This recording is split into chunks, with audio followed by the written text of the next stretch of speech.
Prof. Silakan Pak Fernando Sinaga. Oke, terima kasih kepada moderator. Yang terhormat kepada Prof. Jimli. Mohon izin Prof, saya bertanya lagi Prof. Menurut sumber bukunya Pak Mahmud MD, saya pernah membaca bahwa tentang politik hukum di Indonesia halaman 337, bahwa dikatakan bahwa di sini periode tahun 45 sampai 59 itu konfigurasi politik kita demokratis, Prof. Lalu karakteristik produk hukum kita responsif. Undang-undang dasar yang berlaku itu Undang-Undang Dasar 1945, Konstitusi RIS 1949, Undang-Undang Dasar sementara 1950.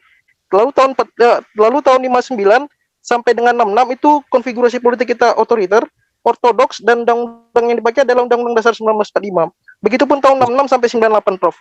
Nah, tampak bahwa sistem demokrasi kita, ya, bahwa tampak sistem demokrasi kita kan hanya pada periode 45 sampai 59 yang demokratis gitu, Prof. Pertanyaan saya begini, bagaimana dengan saat ini, Prof, dan ke depannya? Bahwa perubahan keempat yang disahkan dalam sidang tahunan MPR tanggal 1 sampai tanggal 11 Agustus 2002 kemarin menjadi amandemen Undang-Undang Dasar 1945 terakhir. Menurut Prof, apakah konfigurasi politik kita ke depan, adakah demokrasi atau misalnya otoriter, dan karakter produk hukum kita adalah responsif atau ortodoks, Prof? Mohon pencerahannya. Oke, terima kasih. Kalau soal periode, ini kan semua ahli ilmu politik sudah bicara bahwa bahkan yang paling realistis itu periode sejak Indonesia merdeka sampai sekarang itu demokratis semua.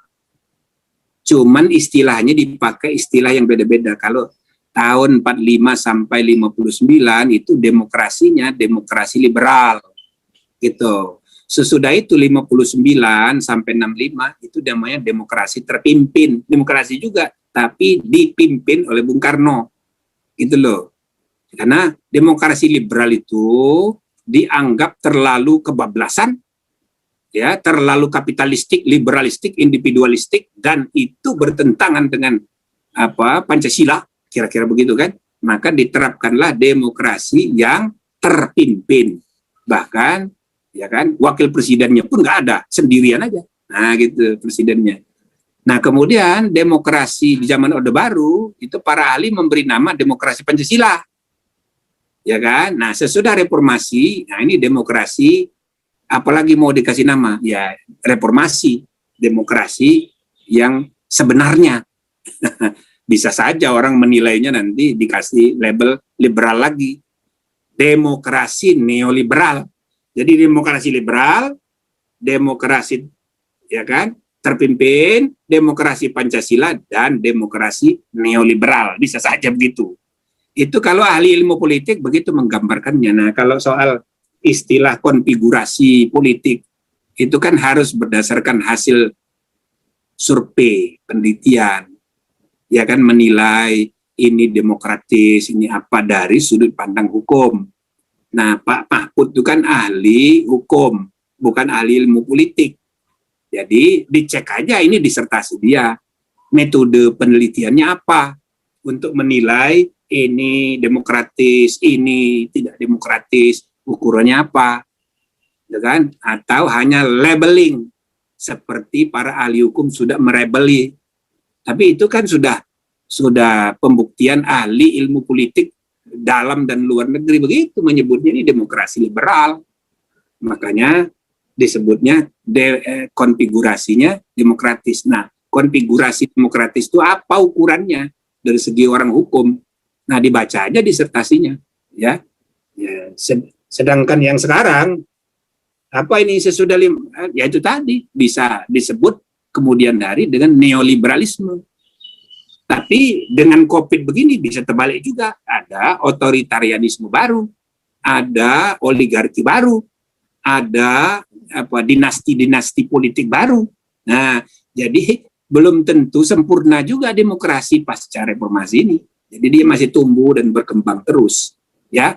Jadi saya rasa begitu mengenai demokrasi liberal, ya. Pasca reformasi ini tidak sedikit orang mengkritik bahwa ini malah mengalami regres, kemunduran demokrasi.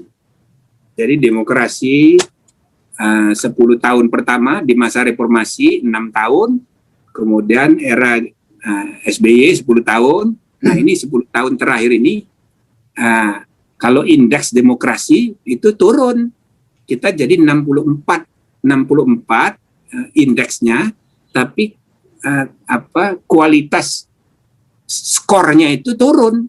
Nah, itu selama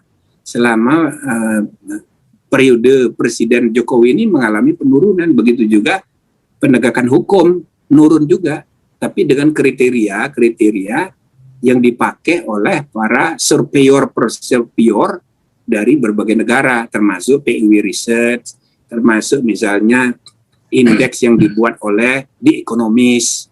Itu kita turun, ya. Nah, ditambah lagi dengan fenomena 2 tahun terakhir pandemi ini makin turun. Nah, jadi kinerja demokrasi maupun kinerja negara hukum mengalami penurunan kualitas dan integritas. Nah, mudah-mudahan kalau nanti sudah selesai COVID, mudah-mudahan membaik lagi.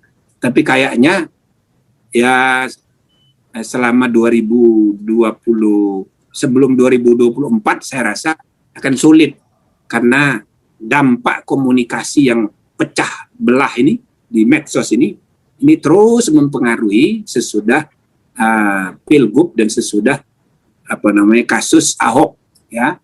Jadi ini menimbulkan masalah yang susah berhenti selesainya, kecuali nanti sesudah 2024 mungkin, ya. Nah, ini saya kira naik turun dari kinerja demokrasi dan negara hukum itu dalam rangka pendewasaan itu lazim terjadi di semua negara. Jadi jangan dikira 2,5 abad sejarah Amerika itu sempurna semua, enggak juga. Nah, sekarang ini sisa-sisa Donald Trump masih belum selesai juga. Ya, sikap rasisme itu masih terus saja berkembang. Jadi saya rasa kita sedang mengalami pandemi politik, pandemi demokrasi dan negara hukum. Tapi bukan cuma kita, seluruh dunia. Ya, apalagi sesudah COVID ini. Gara-gara medsos itu juga kecenderungan penurunannya melanda seluruh dunia juga, apalagi di Indonesia. Sehingga ada survei menggambarkan netizen Indonesia itu paling buruk di dunia cara berkomunikasinya. Jadi mana Pancasila? Mana budaya sopan santunnya bangsa Indonesia yang dibangga-banggakan? Enggak. Justru kita ini begitu dikasih kebebasan, disalahgunakan kebebasan itu untuk permusuhan, kebencian. Maka orang kayak itu yang main catur itu di ban, di blok di Amerika situ. Karena nggak dipercaya. Nah, coba perdebatan di Twitter kalau di orang Amerika, orang Eropa, itu perdebatannya ilmiah. Kita enggak. Kita ini ngomongin keluarganya, ngomongin jelek-jelek semua. Jadi cara kita berkomunikasi di medsos itu menggambarkan rendahnya mutu peradaban kita sebagai bangsa. Nah, maka the quality and the integrity of demokrasi and negara hukum, meskipun kuantitatif kita nomor 3 terbesar di dunia, demokrasi pertama India dari segi jumlah penduduk, kedua Amerika, ketiga Indonesia, tapi the quality of our demokrasi 64 skornya. Rankingnya nomor 64. Nah, masih jauh, ya. Jadi saya rasa begitu aja, saudara-saudara sekalian. Mudah-mudahan sudah bisa menjawab semuanya. Demikian saja. Terima kasih. Assalamualaikum warahmatullahi wabarakatuh.